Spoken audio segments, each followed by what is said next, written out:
Okay. This is Donna Craig and my servant leader interview. This is actually my supervisor, Darla Bush, who I just want you to tell me what you just said about how long you've been a Christian. Okay, I have recently, probably in the last 2 years, just started going to church. And I did get baptized almost 2 years ago, a little over 2 years ago. And I'm very new at it and learning. I didn't grow up in the church. But if I wouldn't have started there, going to church, then I don't know exactly where I would have been at this time. So it has helped me very much in my life. Okay. And have you thought about what a servant leader is? Well, I know we just talked about it. And the description that you gave with Jesus following his disciples and kind of doing what they were doing, I guess also goes into how I handle my job here. Because I just worked with you guys on the floor as a nurse. So going up to that next level has been different. It's a very different role. Peers that I've worked with for 10 years, and then you're the boss of them. So it is different. So you do have to understand, to be servant, you understand where they're coming from, their issues, their feelings about things, and know where they're coming from and help them, but yet, still follow the respect and follow through. And be available to them. Absolutely. But also, I noticed last week you were staffing. Yeah. Yeah. And which meant that you were staffing the hospital. Yes, the whole hospital. And then we had a hole. Yes. And normally you would have been able to jump in, but there's only one of you. Correct. So you had to stick with the staffing because that was a higher authority. Right. And we made the changes. We switched staff on our own units to make it work, and it was a good day, I think. Yeah. May not be happy because people got out of their comfort zone of their own home department and stuff, but I think it turned out really good, and we need to see where each other are at. Each unit needs to see where we're at. Yeah, and that one day working with Debbie, I had a really good day, and I think she did too. Yeah. So I didn't hear a lot of complaints, so that's yeah, good. I ended up working. We have 2 units. There's an adult behavior unit and a geriatric behavior unit under the one umbrella with Darla.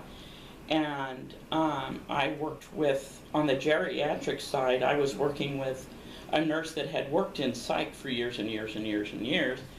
And she was not particularly happy when she first came over to the geriatric side. But we ended up having a very good day, and we had a lot of chaos going, so it worked out well. And it gives you an idea of how each other's units work as well, and the appreciation that you should have, because it's 2 totally different units.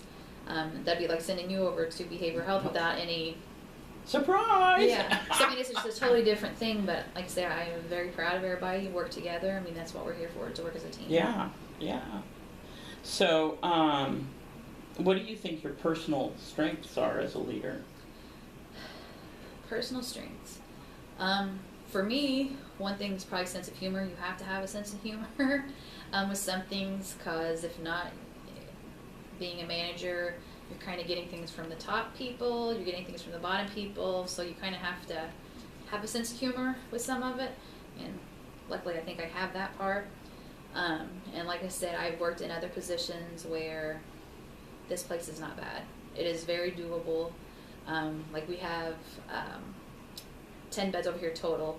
I know on a bad day where I worked at another place, I had 10 patients myself as a psych nurse. So so it's not as bad.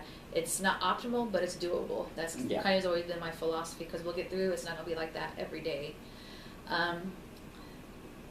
I want to make sure that my patients are taken care of, and when I first started this job, I've told everybody what my goals were of the unit and what my expectations were. Patients come first, regardless of anything. And then I want my employees to be happy to come to work. I've been in a place where you don't want to go to work because you know what it's going to be like, or who you're working with, this or that. We're all here for a reason, and you got to have fun at work. Being professional as well. some other leadership, I'm very headstrong on mental health.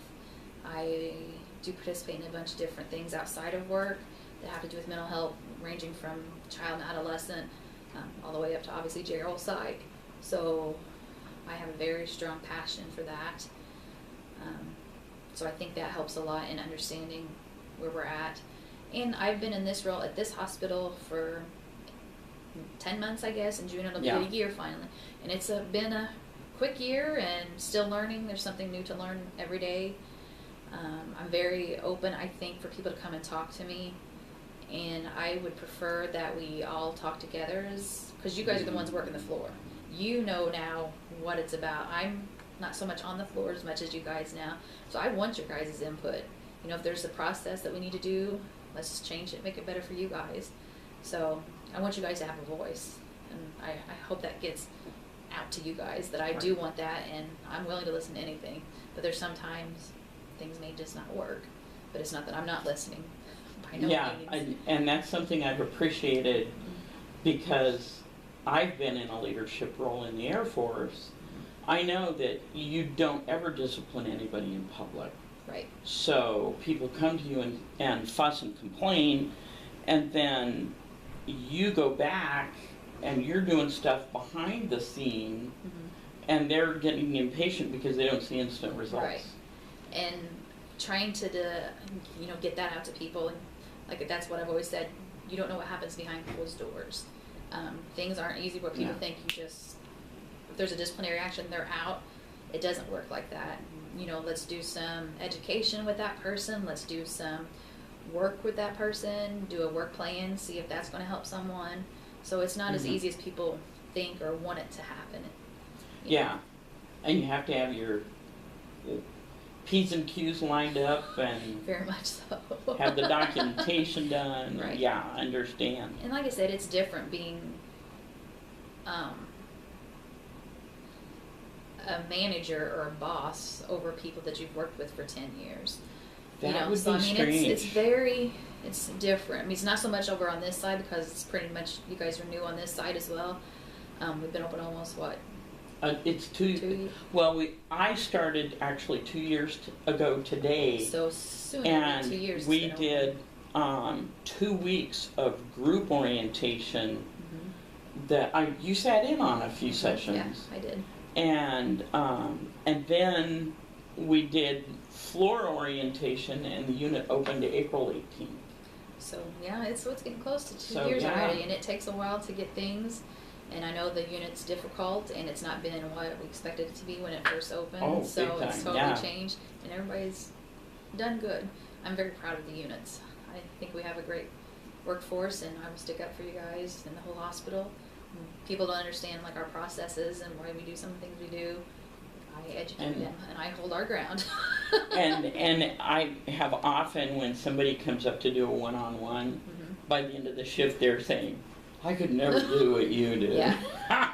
Yes. And I'm honest, I could, this is my home. I really would not want to do what they do either. So I've worked God has a place for each person. Right. I've worked other units and stuff, and so this is where I found, this is where I want to be at.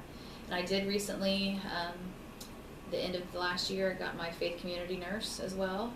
So I'm doing that in church, and we're hopefully going to get a lot of projects going out there. And I'm going to focus on mental health, and give people resources where they need to go. And so I'm looking forward to being a graduate so that I can spend more time. Yeah. You know, even just write an article about what is dementia. Our psychiatrist has been such a good teacher, and just that basic dementia is memory loss, and it's not just memory loss. That was an amazing conversation. So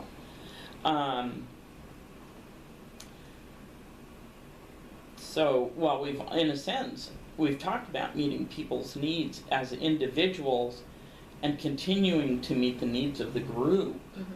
And again, I think that's where unit-based counsel comes in. You know, we have the representation of a tech and a nurse from each side, so we get to hear what you guys as a group need to do, or want to do, what to change, that type of thing. So I think empowering the unit-based counsel is going to be a big thing. It's new to this unit. Yeah, So yeah. You know, it's a very, very small unit compared to the other units. So we have to, I mean, it's a learning process. We have to figure out what we do. Yeah. So. Right. And I think, you know, we'll just have to find what works for us.